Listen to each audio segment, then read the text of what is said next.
আব্দুল্লাহ ইবনে Hudhafa দুজনের কাঁধে ভর করে বাদশার সামনে হাজির।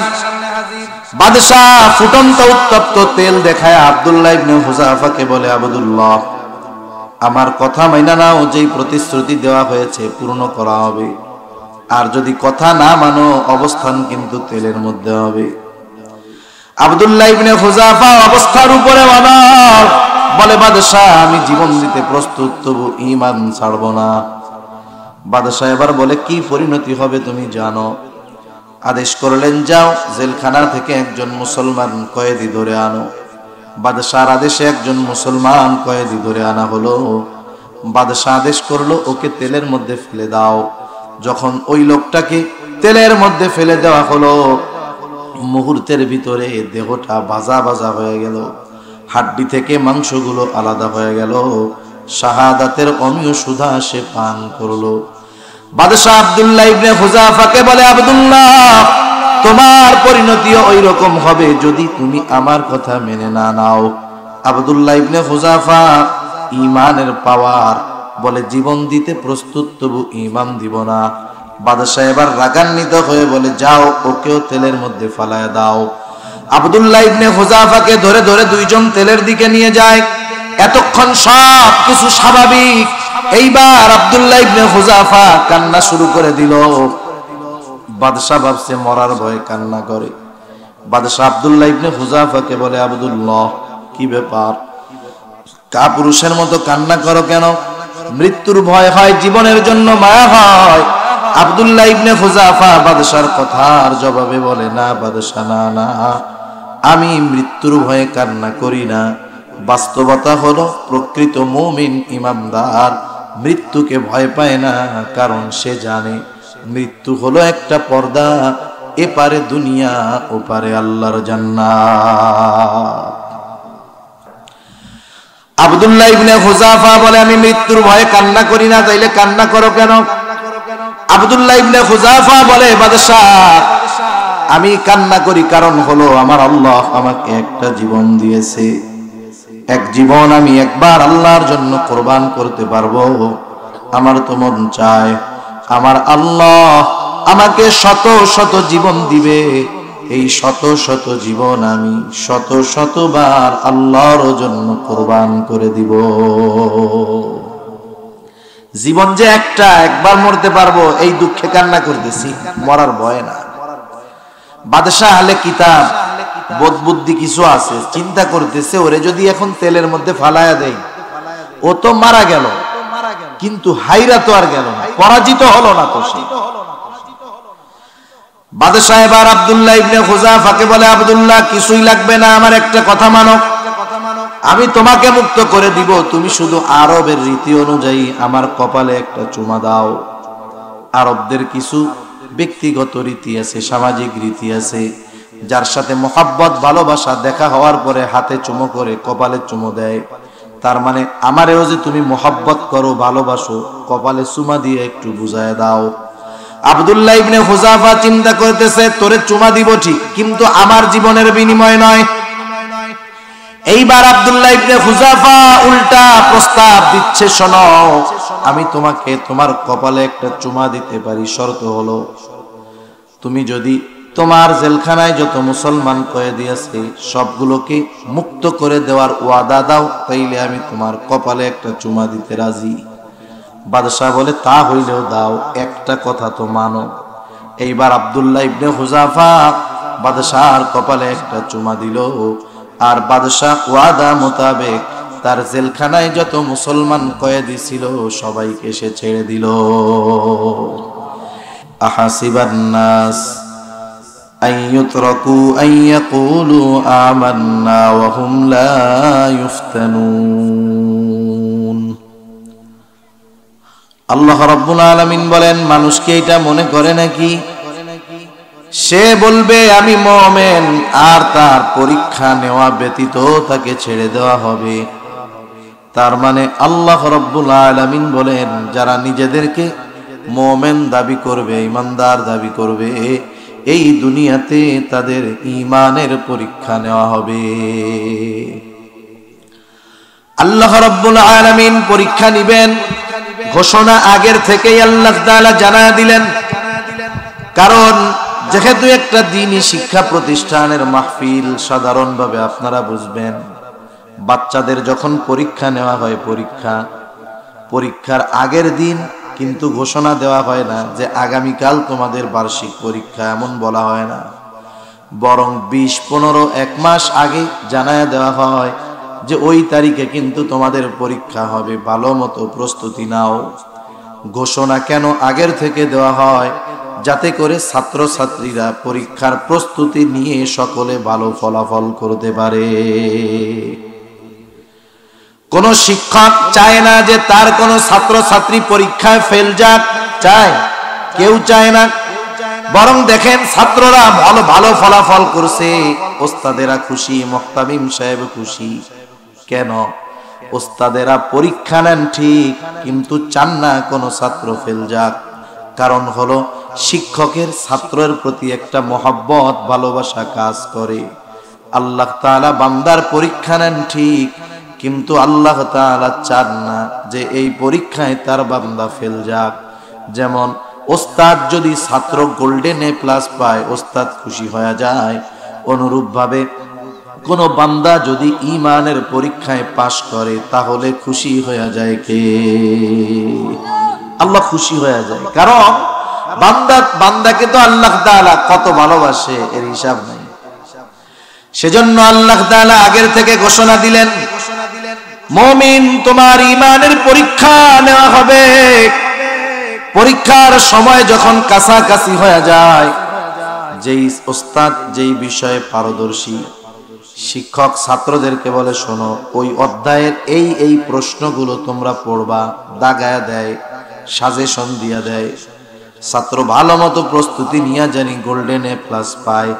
আল্লাহ তাআলা বান্দার প্রতি অতি বেশি দয়ালু। এই জন্য পরীক্ষা নেওয়ার ঘোষণা দেওয়ার সাথে সাথে আল্লাহ তাআলা জানায় দিলেন, বান্দা কোন কোন বিষয়ের পরীক্ষা তোমাদের নেওয়া হবে। পরীক্ষার বিষয়গুলো আল্লাহ তাআলা জানায় দেন। আল্লাহ তাআলা বলেন, ওয়ালা নাবলুওয়ান্নাকুম বিশাইইম মিনাল খাউফি ওয়াল জুউ ওয়া নাকসিম মিনাল আমওয়াল ওয়াল আনফুসি ওয়াস সামারাত। আল্লাহ তাআলা বলেন, আমি অবশ্যই তোমাদের পরীক্ষা নিব। পরীক্ষাগুলো কোন কোন বিষয়ের হবে? আল্লাহ তাআলা বলেন, 1 নাম্বার পরীক্ষা নেওয়া হবে বিশাইইম মিনাল খাউফ, কিছুটা ভয় ভীতির মাধ্যমে মুমিন তোমার ঈমানের পরীক্ষা নেওয়া হবে।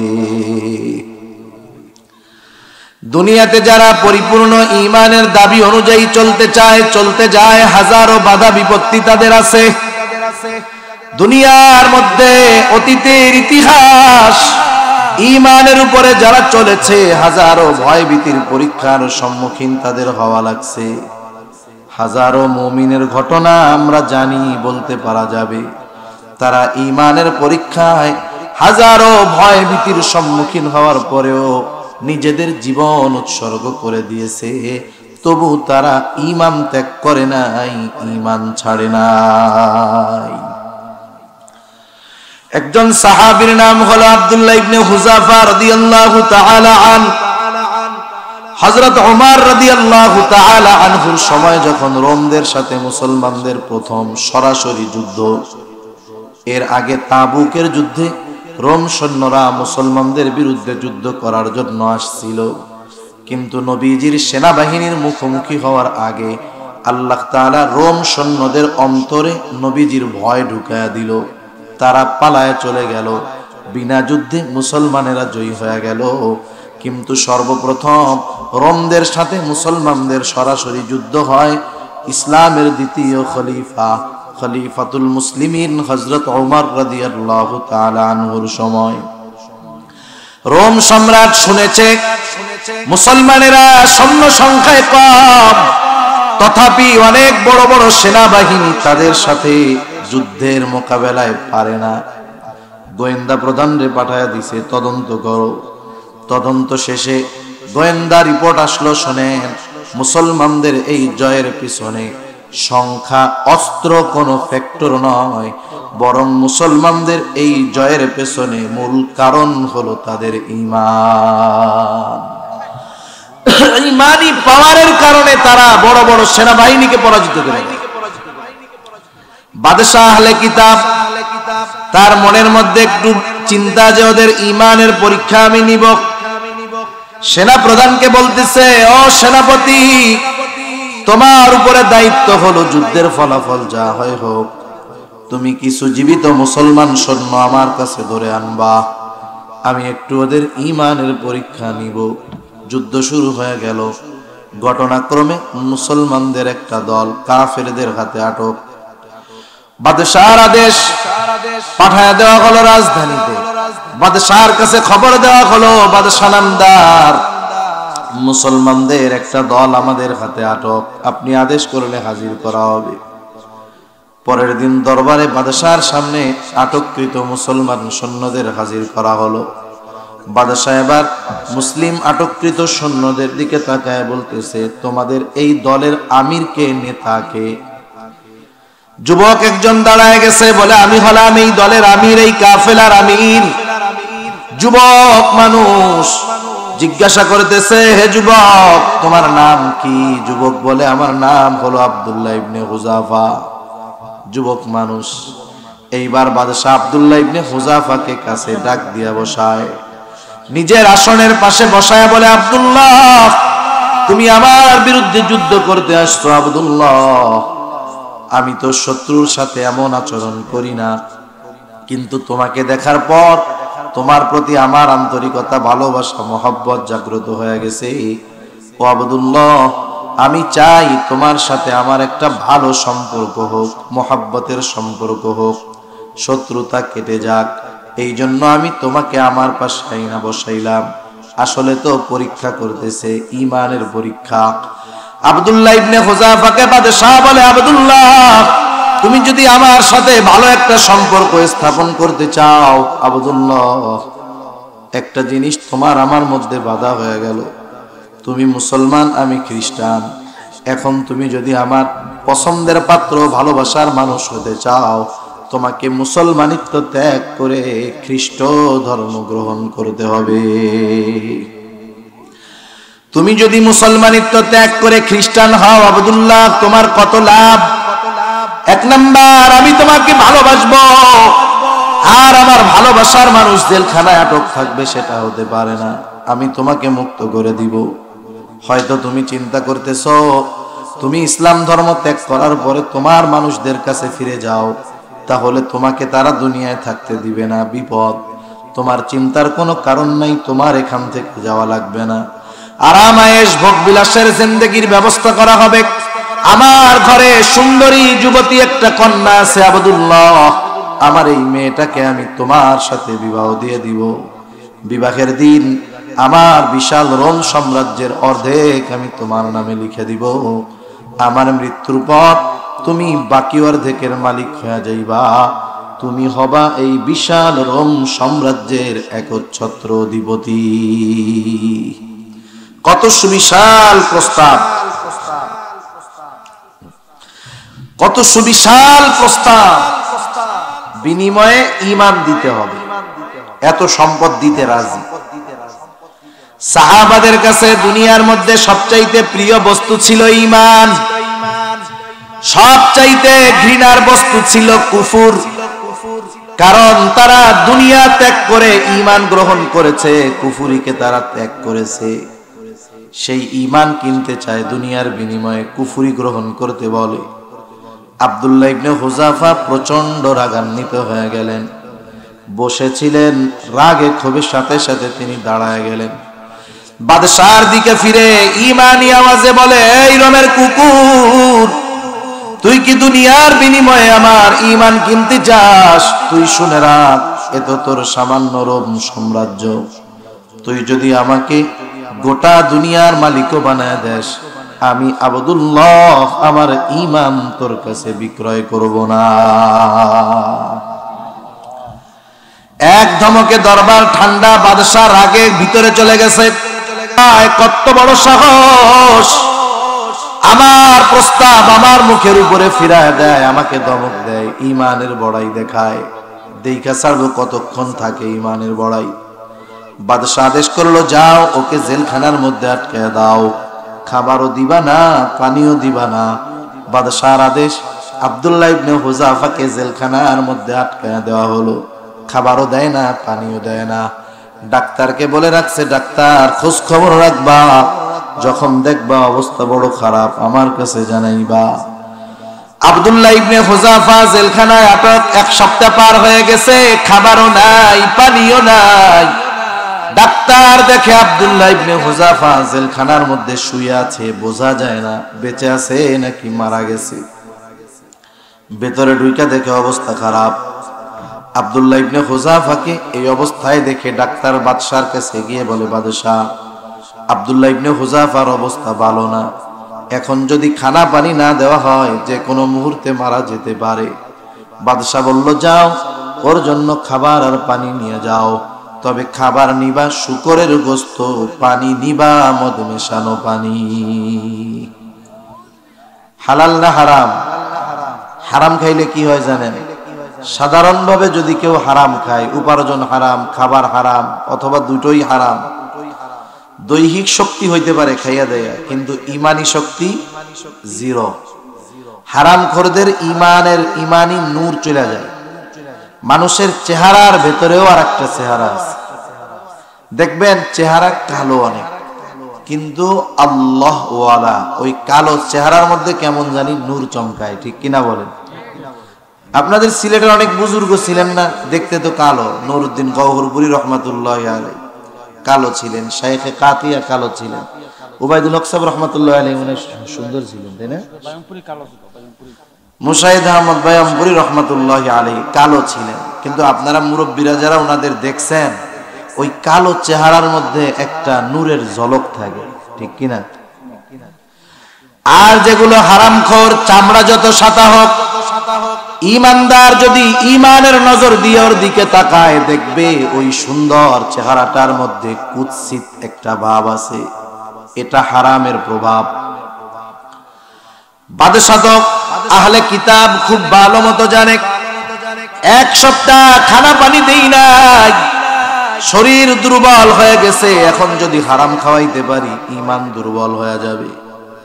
বাদশাহ আবার বলে দিতে, শোনো, না জানাইয়া ওরে হারাম খাওয়াবা না, খাবার দেওয়ার আগে বা খাবার খাওয়ার আগে বইলা দিবা যে খাবার কিন্তু শুকরের গোশত আর মদ মেশানো পানি। ডাক্তার গিয়ে আব্দুল্লাহ ইবনে হুযাফাকে বলতেছে, আব্দুল্লাহ, তোমার অবস্থা খারাপ, খানা পানি যদি না খাও তাইলে কিন্তু বিপদ। তবে শোনো, খাবার শুকরের গোশত, পানি হলো মদ মেশানো পানি। আব্দুল্লাহ ইবনে হুযাফা শুনতে পাইল। এইবার ডাক্তারকে বলতেছে, ডাক্তার, ওগুলো সরায় ফেল, আমার জীবনও যদি চলে যায় আমি আব্দুল্লাহ হারাম খাবার আমার ঠোঁটে লাগাবো না। আব্দুল্লাহ ইবনে হুযাফা যদিও দৈহিক দিক দিয়ে দুর্বল, কিন্তু ইমানের দিক দিয়ে সবল। বাদশার কাছে যখন ডাক্তার গিয়ে বলে পরিস্থিতি, ওই ডাক্তারের এই কথা শুনে বাদশা প্রচন্ড রাগান্বিত হয়ে গেল। বলে, আগামী দিন সকাল বেলায় বড় ডেকসির মধ্যে তেল গরম করবা, বড় পাতিলের মধ্যে তেল গরম করবা। বাদশার আদেশ, বড় পাতিলের মধ্যে তেল গরম করা শুরু হয়ে গেল। বাদশাহ আসলেন, আদেশ করলেন, যাও আব্দুল্লাহ ইবনে হুযাফাকে হাজির করো। আব্দুল্লাহ ইবনে হুযাফা এতটা দুর্বল, এত দুর্বল, একা হাঁটতে পারে না, দুইজনের কাঁধে ভর করে আব্দুল্লাহ ইবনে হুযাফা বাদশার সামনে আসছে। আমাদের মুসলমানদের সন্তানেরা তো ইতিহাস জানে না, না জানার কারণে এই স্কুলের বইয়ের মধ্যে মুসলমানদের ইতিহাসকে বিকৃত করে পড়ানোর অপচেষ্টা করতেছে, ঠিক কিনা বলে? মুসলমানদের ইতিহাস আমাদের জানতে হবে। যে জাতি তার অতীত জানে না, সে জাতি ভবিষ্যতে উন্নতি করতে পারে না। আগে আমাদের অতীত জানতে হবে। হাতি বহুত শক্তিশালী না? হাতি দেখছেন, 2টা কান আছে না বড় বড়? হাতি কিন্তু জানে না যে ওর শরীর এত বড়। অন্যটা দেখে ঠিক, কিন্তু নিজেরটা কখনো দেখে না, কারণ ওর কানের কারণে ওর গোটা দেহ ও দেখতে পারে না। যার কারণে ছোট্ট একটা বাচ্চাও বিশাল হাতিরে যা কয় তাই শুনে, অর্ডার শুনে। ওই অবস্থা আমাদেরও হয়ে যাবে যে আমাদেরকে দুর্বলেরা আমাদের উপরে চেপে বসবে, নাস্তিক মুরতাদেরা আমাদের উপরে চেপে বসবে যদি আমরা আমাদের ইতিহাস না জানি। এখন দুনিয়াব্যাপী দেখি যে আমরা মায়ের খাই, বিষয় তো 100 বছর আগেও এরকম ছিল না। সেজন্য আমাদের যুবকদের ইতিহাস জানতে হবে আমাদের। আমি আপনাদের ইতিহাস থেকে শোনাচ্ছি। ইতিহাসের অন্যতম প্রসিদ্ধ এক কিতাব আল বিদায়া ওয়ান নিহায়া, এগুলো ঘরে রাখতে হয়, মাঝে মধ্যে যুবকেরা পড়তে হয়, খালি মোবাইল টোবাইল টিপলে কাজ হবে না।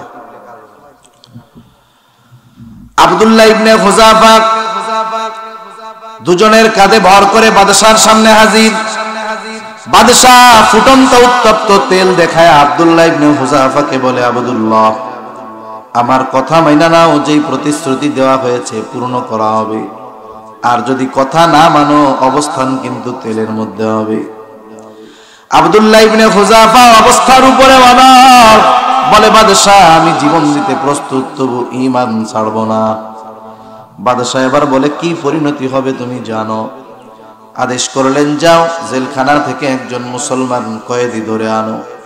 বাদশাহর আদেশে একজন মুসলমান কয়েদি ধরে আনা হলো। বাদশাহ আদেশ করলো, ওকে তেলের মধ্যে ফেলে দাও। যখন ওই লোকটাকে তেলের মধ্যে ফেলে দেওয়া হলো, মুহূর্তের ভিতরে দেহটা ভাজা ভাজা হয়ে গেল, হাড্ডি থেকে মাংসগুলো আলাদা হয়ে গেল, শাহাদাতের অমীয় সুধা সে পান করলো। বাদশাহ আব্দুল্লাহ ইবনে হুযাফাকে বলে, আব্দুল্লাহ, তোমার পরিণতিও ওই রকম হবে যদি তুমি আমার কথা মেনে না নাও। আব্দুল্লাহ ইবনে হুযাফা ঈমানের পাওয়ার, বলে, জীবন দিতে প্রস্তুত, তবু ঈমান দিব না। বাদশাহ এবার রাগান্বিত হয়ে বলে, যাও ওকেও তেলের মধ্যে ফালায় দাও। আব্দুল্লাহ ইবনে হুযাফাকে ধরে ধরে দুইজন তেলের দিকে নিয়ে যায়। এতক্ষণ সব কিছু স্বাভাবিক। এইবার আব্দুল্লাহ ইবনে হুযাফা কান্না শুরু করে দিল। বাদশাহ ভাবছে মরার ভয়ে কান্না করে। বাদশাহ আব্দুল্লাহ ইবনে হুযাফাকে বলে, আব্দুল্লাহ, কি ব্যাপার? কাপুরুষের মতো কান্না করো কেন? মৃত্যুর ভয় হয়, জীবনের জন্য মায়া হয়। আব্দুল্লাহ ইবনে হুযাফা বাদশার কথার জবাবে বলে, না বাদশা, না না, আমি মৃত্যুর ভয়ে কান্না করি না। বাস্তবতা হলো প্রকৃত মুমিন ইমানদার মৃত্যুকে ভয় পায় না, কারণ সে জানে মৃত্যু হলো একটা পর্দা, এপারে দুনিয়া ওপারে আল্লাহর জান্নাত। মুমিন বান্দা মৃত্যুকে ভয় পায় না। মুমিন বান্দার তাহলে ভয়টা কিসের? মুরব্বী আছে যারা জিজ্ঞাসা করবেন, এই হায়াত তো শেষের দিক, তা এখন মন কি চায়? অধিকাংশ মুরব্বীর জবাব হলো, আল্লাহ জানি ইমানের সাথে মৃত্যুটা দেয়। মরতে হবে ওইটা টেনশন না, কিন্তু ইমান নিয়ে মরতে হবে এ ব্যাপারে চিন্তিত। কারণ সে জানে আমি যদি ইমান নিয়ে মরতে পারি, এই মৃত্যু হবে তো ওপারে আমার জন্য নেয়ামতের খাজানা, আল্লাহর নেয়ামত, আমার কবরটা জান্নাতের বাগান হয়ে যাবে, ওপারে আল্লাহর জান্নাত আমার জন্য প্রস্তুত আছে। আর যদি সেই মৃত্যু ইমানের জন্য, ইসলামের জন্য শহীদি মৃত্যু হয়, এর চাইতে সৌভাগ্যের আর কিছু হতে পারে না। আব্দুল্লাহ ইবনে হুযাফা বলে, আমি মৃত্যুর ভয়ে কান্না করি না। তাইলে কান্না করো কেন? আব্দুল্লাহ ইবনে হুযাফা বলে, বাদশাহ, আমি কান্না করি কারণ হলো আমার আল্লাহ আমাকে একটা জীবন দিয়েছে। এক জীবন আমি একবার আল্লাহর জন্য কোরবান করতে পারবো। আমার তো মন চায় আমার আল্লাহ আমাকে শত শত জীবন দিবে, এই শত শত জীবন আমি শত শতবার আল্লাহর জন্য কোরবান করে দিব। জীবন যে একটা, একবার মরতে পারবো, এই দুঃখে কান্না করতেছি, মরার ভয় না। বাদশাহ আহলে কিতাব বোধ বুদ্ধি কিছু আছে, চিন্তা করতেছে, ওরে যদি এখন তেলের মধ্যে ফালায়া দেয়, ও তো মারা গেল, কিন্তু হাইরা তো আর গেল না, পরাজিত হলো না তো সে। বাদশাহ এবার আব্দুল্লাহ ইবনে হুযাফাকে বলে, আব্দুল্লাহ, কিছুই লাগবে না, আমার একটা কথা মানো, আমি তোমাকে মুক্ত করে দিব, তুমি শুধু আরবের রীতি অনুযায়ী আমার কপালে একটা চুমা দাও। আরবদের কিছু ব্যক্তিগত রীতি আছে, সামাজিক রীতি আছে, যার সাথে মোহাব্বত ভালোবাসা দেখা হওয়ার পরে হাতে চুমো করে কপালে চুমো দেয়।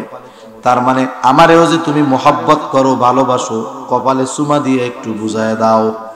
আব্দুল্লাহ ইবনে হুযাফা চিন্তা করতেছে তোরে চুমা দিব ঠিক, কিন্তু আমার জীবনের বিনিময় নয়। এইবার আব্দুল্লাহ ইবনে হুযাফা উল্টা প্রস্তাব দিচ্ছে, শোনো আমি তোমাকে তোমার কপালে একটা চুমা দিতে পারি, শর্ত হলো তুমি যদি তোমার জেলখানায় যত মুসলমান কয়েদি আছে সবগুলোকে মুক্ত করে দেওয়ার ওয়াদা দাও, তাইলে আমি তোমার কপালে একটা চুমা দিতে রাজি। বাদশাহ বলে তা হইলেও দাও, একটা কথা তো মানো। এইবার আব্দুল্লাহ ইবনে হুযাফা বাদশাহর কপালে একটা চুমা দিল, আর বাদশাহ ওয়াদা মোতাবেক তার জেলখানায় যত মুসলমান কয়েদি ছিল সবাইকে সে ছেড়ে দিল। এখন এখান থেকে শিক্ষণীয় বিষয়টা কি? শিক্ষণীয় বিষয় হলো ঈমানের পরীক্ষায় যদি কেউ পড়ে যায়, আল্লাহ তাআলার কাছে কখনো কঠোরতা কামনা করতে হয় না, সব সময় আল্লাহর কাছে নিরাপত্তা চাইতে হয়। এরপরেও যদি আল্লাহ তাআলা পরীক্ষায় ফালায় দেন, কি করণীয়? ভয়ভীতির মাধ্যমে পরীক্ষায় পড়ে গেলাম, জেলখানায় আটকায় দিল, এই সেই হয়ে গেল, কি করব? এক নাম্বার, ওই পরীক্ষার উপরে অটল থাকতে হবে, ঈমানের উপরে।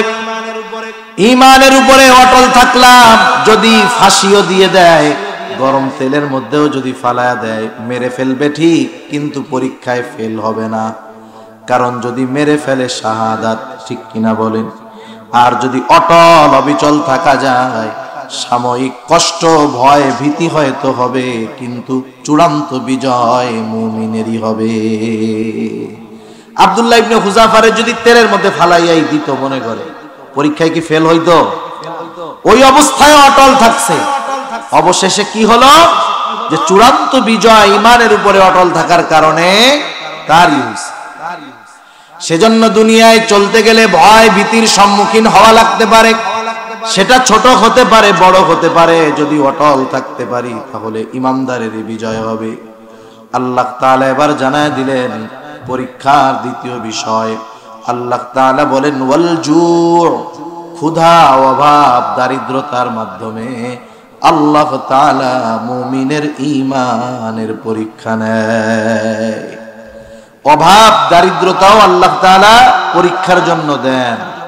আমরা তো টাকা পয়সা ধন দৌলত থাকলে মনে করি নিয়ামত, টাকা পয়সারে আমরা কখনো পরীক্ষা মনে করি না, অথচ আল্লাহ তাআলা বলেন ইন্নামা আমওয়ালুকুম ওয়া আওলাদুকুম ফিতনা, সন্তান সম্পদ এগুলো তোমাদের জন্য পরীক্ষা। দারিদ্রতাও নিয়ামত, আবার দারিদ্রতা অনেক সময় পরীক্ষা, আবার অনেক সময় নিয়ামত। কিন্তু দারিদ্রতার পরীক্ষাটা তো কষ্টের, এজন্য এটারে আমরা নিয়ামত মনে করি না। আর সম্পদ এটা তো পাইলে ভালো লাগে, ওটারে শুধু নিয়ামত মনে করি, পরীক্ষা মনে করি না। সম্পদ নিয়ামত হয়, পরীক্ষাও হয়। দারিদ্রতা নিয়ামত হয়, পরীক্ষাও হয়। কিন্তু এই যে কষ্ট, যে এই জন্য এটারে আমরা পরীক্ষা মনে করি, এজন্য আল্লাহ তাআলা আলাদাভাবে এটার কথা উল্লেখ করেছেন। আল্লাহ তাআলা বলেন ক্ষুধা অভাব দারিদ্রতা দিয়ে তোমাদের পরীক্ষা নেওয়া হবে। 3 নম্বরে আল্লাহ তাআলা বলেন ওয়ানাকাসিম মিনাল আমওয়াল, মালের লস, মালের ক্ষতির মাধ্যমে তোমাদের পরীক্ষা নেওয়া হবে। 4 নাম্বার ওয়াল আনফুস, জীবনের ক্ষতি, জানের ক্ষতির মাধ্যমে পরীক্ষা নেওয়া হবে। জানের ক্ষতির পরীক্ষা মুফাসসিরিনে কেরাম বলেন সেটা নিজের জানের ক্ষতির মাধ্যমেও হতে পারে, আপনজন প্রিয়জনের জানের ক্ষতির মাধ্যমেও হতে পারে। যেমন আমাদের নিজেদের যদি কারো অসুস্থতা হয়, জ্বর হয়, কষ্ট হয়, কি হয় না? কষ্ট হয় না জ্বর হইলে? এখন মনে করেন আপনার সন্তান, যাদের সন্তান আছে বিবাহ শাদী করছেন, ওই জ্বর যদি আপনার সন্তানের হয়, ছোট বাচ্চা, বলেন তো নিজের হইলে যে কষ্ট লাগে, ছোট বাচ্চার যদি হয় কষ্ট আরো বেশি লাগে, যদিও নিজে অসুস্থ নয়। এজন্য আল্লাহ তাআলা মাঝে মধ্যে আপন জনকে বিপদ দিয়ে আমাদের পরীক্ষা নেয়। 5 নাম্বার আল্লাহ তাআলা বলেন ওয়াস-সামারাত, ফল ফসলের ক্ষতি দিয়ে আল্লাহ রাব্বুল আলামিন মুমিনের ঈমানের পরীক্ষা নেয়। দেখা যাবে জমিনের মধ্যে অনেক সুন্দর ধান হয়েছে, পেকেও গেছে, 2 দিন পরে ধান কেটে ঘরে উঠাবে, রাতের বেলায় আকাশে মেঘ, ঝড় বৃষ্টি শুরু হয়ে গেল। আবার বৃষ্টির সাথে সাথে বাতাসের সাথে সাথে শিলও পড়ে, শিলাবৃষ্টি দেখছেন না? পাকা ফসলের উপরে, পাকা ধানের উপরে যদি শিলাবৃষ্টি হয়, ধান পাওয়া যাবে? জমিনেই তো দাফন হয়ে যাবে ওইটা। আল্লাহ রাব্বুল আলামিন এই বিষয়গুলো দিয়ে আমাদের পরীক্ষা নেন। সাথে সাথে আল্লাহ তাআলা তো চান না বান্দা পরীক্ষায় ফেল যাক। এই জন্য এই পরীক্ষা যখন আসবে, বিপদ যখন আসবে, কি করণীয় সেটাও আমাদেরকে বলে দিয়েছে কে? প্রথম একটা প্রশ্নের জবাব দেন আপনারা। বিপদ আপদ দিয়ে পরীক্ষা নেন কে? আরো জোরে, কে?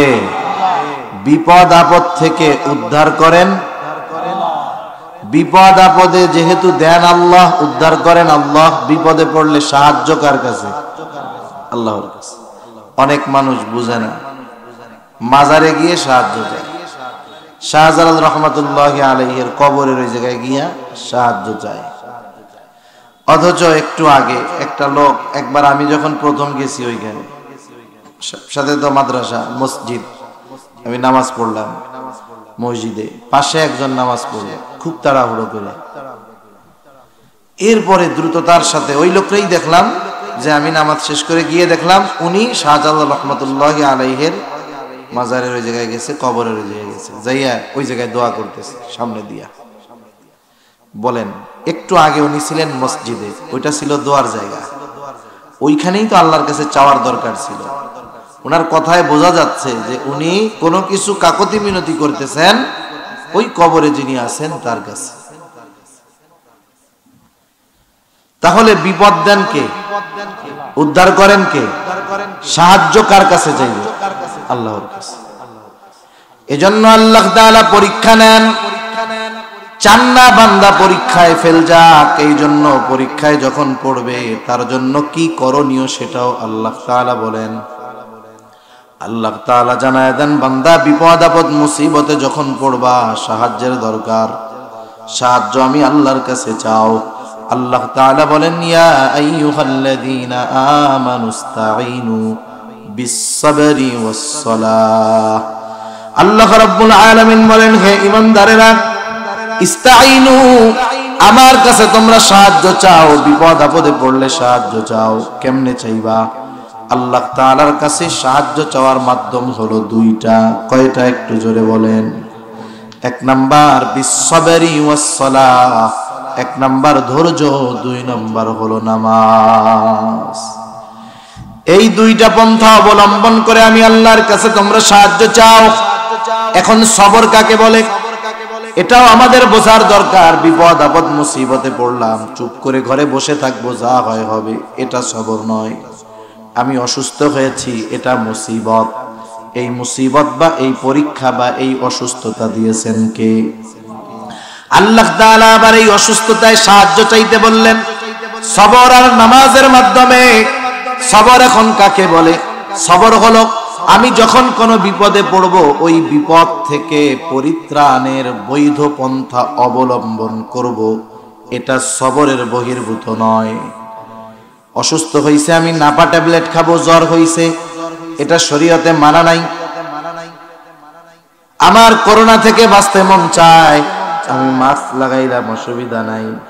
তবে আমার বিশ্বাস হবে যে আমার ওষুধ আমার জ্বর ভালো করে না, ডাক্তার আমার অসুস্থতা ভালো করতে পারে না, মাস্ক করোনা ঠেকাতে পারে না, টিকা করোনা ঠেকাতে পারে না। এগুলো হলো আসবাব, করলাম। তবে ওই ওষুধ, মাস্ক, টিকা কাজ করবে তখন আল্লাহ তাআলার হুকুম হবে যখন।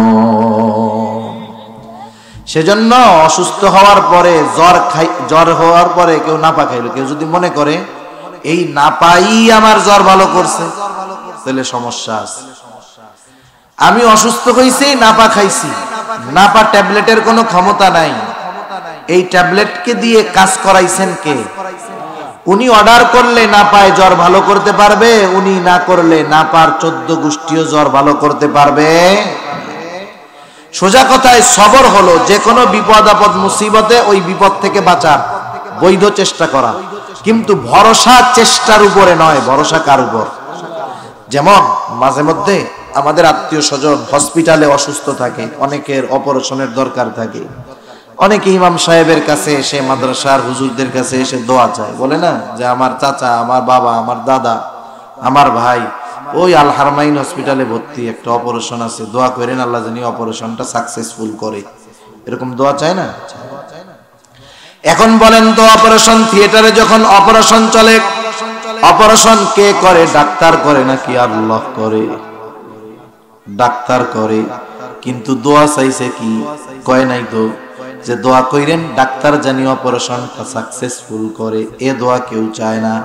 সকলে বলে দোয়া কইরেন আল্লাহ তাআলা জানি অপারেশনটাকে সাকসেসফুল করে। তার মানে অপারেশন থিয়েটারে ডাক্তার অপারেশন করে, সাকসেসফুল করতে পারে না। অপারেশন সাকসেসফুল যিনি করেন তিনি কে? এটাই সবরের ব্যালেন্স। দেখেন ইমানদারের অন্তরে এই বিষয়টা থাকে। কিন্তু অপারেশন থিয়েটারে ডাক্তার অপারেশন করতেছে, কিন্তু সে আল্লাহর কাছে দোয়া করতেছে। মার অপারেশন হইতেছে, ছেলে দোয়া করতেছে আল্লাহ অপারেশনটা সাকসেসফুল করে দেন, আল্লাহ অপারেশনটা সাকসেসফুল করে দেন। এর মধ্যে ঈমান, এর মধ্যেই সবর নিহিত আছে। এটাই সবরের ব্যালেন্স। সাথে সাথে যেহেতু অপারেশন সাকসেসফুল আল্লাহ করেন, আল্লাহ তাআলার নৈকট্য অর্জনের দরকার। আর আল্লাহ তাআলার নৈকট্য অর্জনের সর্বোত্তম মাধ্যম হলো সালাত, নামাজ। কারণ বান্দা যখন নামাজের মধ্যে ঢুকে যায়, আল্লাহ তাআলার সাথে কথোপকথনে লিপ্ত হয়ে যায়। তাকবীরে তাহরিমা বলে, আল্লাহু আকবার বলে যখন আমরা হাত দুইটা বাইদা ফেলি, বলেন তো এই নামাজের মধ্যে ঢুকে যাওয়ার পর দুনিয়ার অনেক ভালো কাজ তার জন্য সাময়িকভাবে নিষিদ্ধ হয়ে যায়, ঠিক না? সালাম দেওয়া, সালাম নেওয়া নিষেধ। কত ভালো কাজ তার জন্য সাময়িকভাবে নিষিদ্ধ হয়ে যায়। কেন? কারণ ওই মুহূর্তে বান্দা আল্লাহ তাআলার সাথে কথাবার্তায় লিপ্ত হয়ে যায়। হাদিসের মধ্যে আসছে, বান্দা সূরা ফাতিহার প্রত্যেকটা আয়াত পড়ে আর আল্লাহ তাআলা তার কথাগুলোর জবাব দেয়। বান্দা বলে আলহামদুলিল্লাহি রাব্বিল আলামিন, আল্লাহ তাআলা বলেন হামিদানি আবদি, আমার বান্দা আমার প্রশংসা করছে। এইভাবে এক একটা আয়াত পড়ে আর আল্লাহ তাআলা তার ওই তিলাওয়াতের জবাব দেয়। সুবহানাল্লাহ। তখন কথা হয় আল্লাহর সাথে, বান্দার সাথে। বান্দা যখন রুকু করে, সিজদায় যায়, সবচাইতে নৈকট্য অর্জন করে। হাদিসের মধ্যে নবীজিও বলেন, নামাজের মধ্যে বান্দা যখন সিজদায় যায়, সে আল্লাহ তাআলার সবচাইতে নিকটবর্তী হয়ে যায়। আর আল্লাহ তাআলাও বলেন ওয়াসজুদু ওয়াকতারিব, সিজদা করো আর নৈকট্য লাভ করো।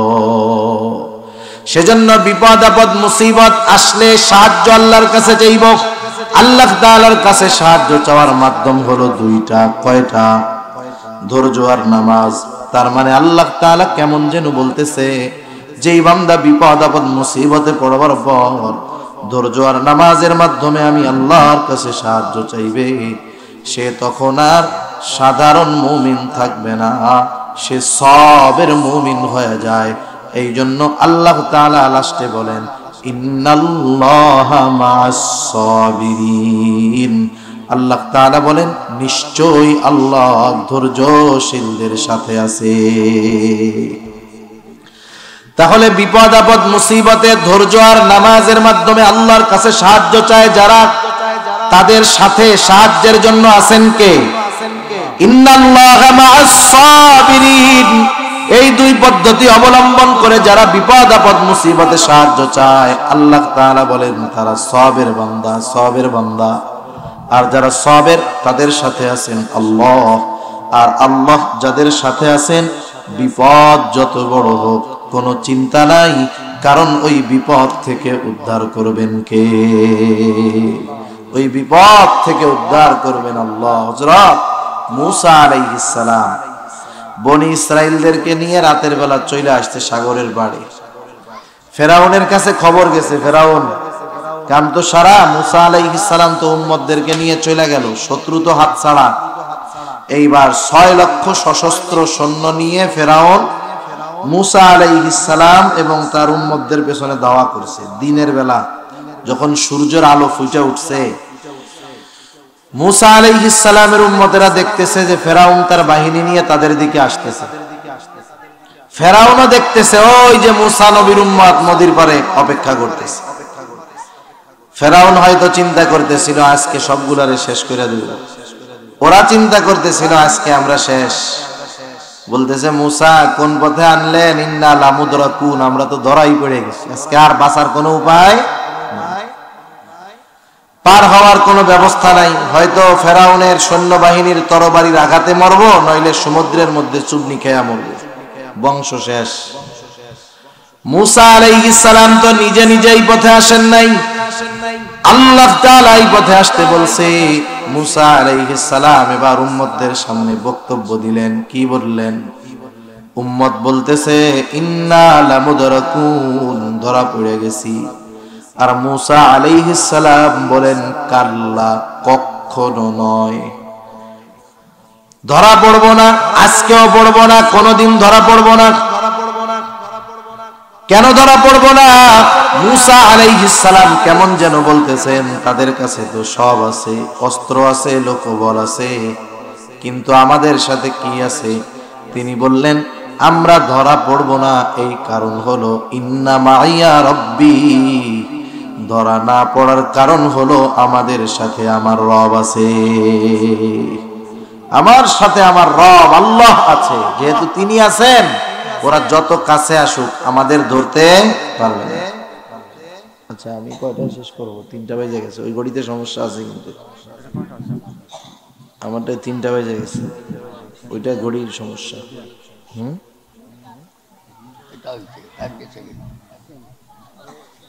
যখন রাসূলুল্লাহ সাল্লাল্লাহু আলাইহি ওয়াসাল্লাম হিজরতের সফরে সাওর পর্বতে 3 দিন আত্মগোপন করছে গর্তে। আচ্ছা, আত্মগোপন করে 3 দিন থাকছে। কাফেররা খুঁজতে খুঁজতে খুঁজতে একেবারে গর্তের কাছে গিয়ে হাজির। আবু বকর সিদ্দিক রাদিয়াল্লাহু তাআলা আনহু বলেন এত কাছে তারা চলে আসছে, আমি প্রত্যেকের গলার আওয়াজ শুনতেছি, প্রত্যেককে আমি চিনতেছি। আমাদেরকে দেখার জন্য দূরে যাওয়ার দরকার নাই, আর তারা যদি তাদের নিজেদের পায়ের দিকে নজর দেয় আমাদেরকে দেখতে পারবে, এত কাছে। ওই সময় হযরত আবু বকর সিদ্দিক রাদিয়াল্লাহু তাআলা আনহু প্রচন্ড চিন্তিত, ভীত, চেহারার মধ্যে ভয়ের ছাপ, চিন্তার ছাপ। নবীজি আবু বকর সিদ্দিক রাদিয়াল্লাহু তাআলা আনহুর এই অবস্থা দেখা কি বললেন? আল্লাহ তাআলা কুরআনুল কারীমের মধ্যে বলেন ইদহুমা ফিল গারি ইয ইয়াকুলু লিসাহিবিহি লা তাহজান ইন্নাল্লাহা মা'ানা। নবীজি আবু বকর সিদ্দিক রাদিয়াল্লাহু তাআলা আনহুকে দেখছেন যে প্রচন্ড ভীত। ওই অবস্থায় নবীজি বলতেছেন আবু বকর লা তাহজান, তুমি চিন্তা কইরো না, কোনো পেরেশানি নাই, কোনো ভয় নাই।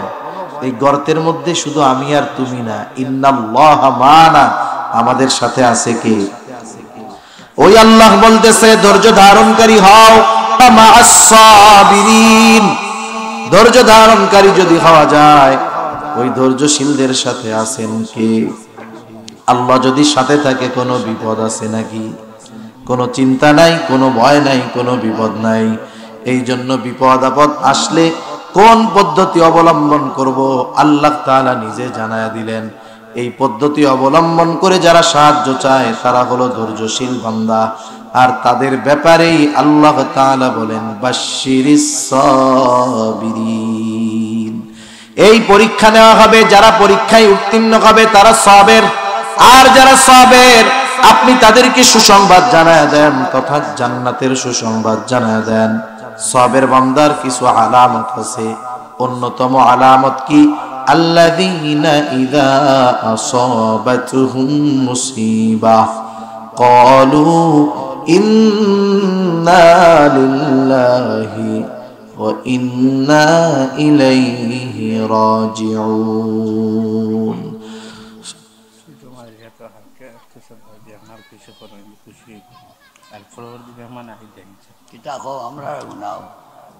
আল্লাহ রাব্বুল আলামিন বলেন সুসংবাদ জানায় দেন ওই সমস্ত ধৈর্য ধারণকারী বান্দাদের তাদের উপরে যখন কোনো বিপদ আপদ মুসিবত পতিত হয় তারা বলে, কি বলে? আল্লাযীনা ইযা আসাবাতহুম মুসিবা, তারা বলে ইন্না লিল্লাহি ওয়া ইন্না ইলাইহি রাজিউন। সবের বান্দাদের আলামত হলো তাদের উপরে যখন বিপদ আপদ মুসিবত আসে তারা বলে ইন্না লিল্লাহি ওয়া ইন্না ইলাইহি রাজিউন। এ দোয়া মুখস্থ আছে না আমাদের সবার? তারা বলে নিশ্চয়ই আমরা আল্লাহর জন্য, তার কাছেই আমরা আবার প্রত্যাবর্তন করব। এই আয়াতের তাফসিরে সহিহ মুসলিমের একটা হাদিস আসছে। আল্লাহ রাসূল সাল্লাল্লাহু আলাইহি ওয়াসাল্লাম শিখিয়ে দিয়েছেন উম্মে সালামা রাদিয়াল্লাহু তাআলা আনহা থেকে বর্ণিত যে আল্লাহ রাসূল সাল্লাল্লাহু আলাইহি ওয়াসাল্লাম বলেন, তোমরা যখন বিপদ আপদ মুসিবতে পতিত হবে তোমরা বলবে ইন্না লিল্লাহি ওয়া ইন্না ইলাইহি রাজিউন। এর সাথে সাথে আরেকটু দোয়া নবীজি শিখিয়ে দিয়েছেন। এরপরে বলবে আল্লাহুম্মা আজুরনি ফি মুসিবাতি ওয়া আখলিফ লি খায়রাম মিনহা। তোমরা বলবে আল্লাহ আমাকে এই বিপদ থেকে উদ্ধার করেন, বিপদের মাধ্যমে যা হারায়াছি ওয়া আখলিফ লি খায়রাম মিনহা, আপনি আমাকে তার চাইতে উত্তমটা দান করেন। বিপদ আপদ মুসিবতে যে এই আমল করবে বিপদের মাধ্যমে সে যা হারাবে তার চাইতে উত্তমটা ফিরাইয়া দিবেন কে? আল্লাহ। সেজন্যই দোয়াটা আমরা শিখব, ইন্না লিল্লাহি ওয়া ইন্না ইলাইহি রাজিউন, আল্লাহুম্মা আজুরনি ফি মুসিবাতি ওয়া আখলিফ লি খায়রাম মিনহা। এই দোয়াটা আমরা উলামায়ে কেরামদের থেকে শিখে নিব। তা সম্মানিত উপস্থিতি, সকল বিপদ আপদ মুসিবত দেন কে? একটু জোরে বলেন, দেন কে? উদ্ধার করেন কে? সাহায্য কার কাছে যাব? সাহায্য চাওয়ার মাধ্যম কয়টা? কি কি? ধৈর্য আর নামাজ। এই পদ্ধতি অবলম্বন করতে পারলে আল্লাহ চাহেন তো আমরা সওয়াবের বান্দাদের তালিকায় আমাদের নামটা উল্লেখ হয়ে যাবে। আর সওয়াবের বান্দা যারা তাদের সাথে আছেন কে? আল্লাহ তাআলা আছেন। আল্লাহ আমাদের সকলকে সওয়াবের বান্দা হওয়ার তৌফিক দান করুন। সর্বশেষে আমার আলোচনা শেষ। এই যে দ্বীনি প্রতিষ্ঠান আপনারা দেখলেন, কত সুন্দর সুন্দর বাচ্চারা, আপনাদের তো প্রদর্শনীয় হয়েছে মনে হয়, সকলকে পুরস্কার দেওয়া হলো। এই দ্বীনি প্রতিষ্ঠানের সাহায্য সহযোগিতায় 2-3-4 মিনিটের মধ্যে, আমি গতানুগতিক কালেকশন পারি না, করিও না, কিন্তু মাদ্রাসা মেহমান আসতেছেন, 2-3 মিনিটের মধ্যে আপনারা যদি কেউ এরকম থাকেন 1000, 2000, 5000, 500 এখন দিবেন, না থাকলে পরে দিবেন, একটু নাম যদি মেহেরবানি করে একটু বলতেন।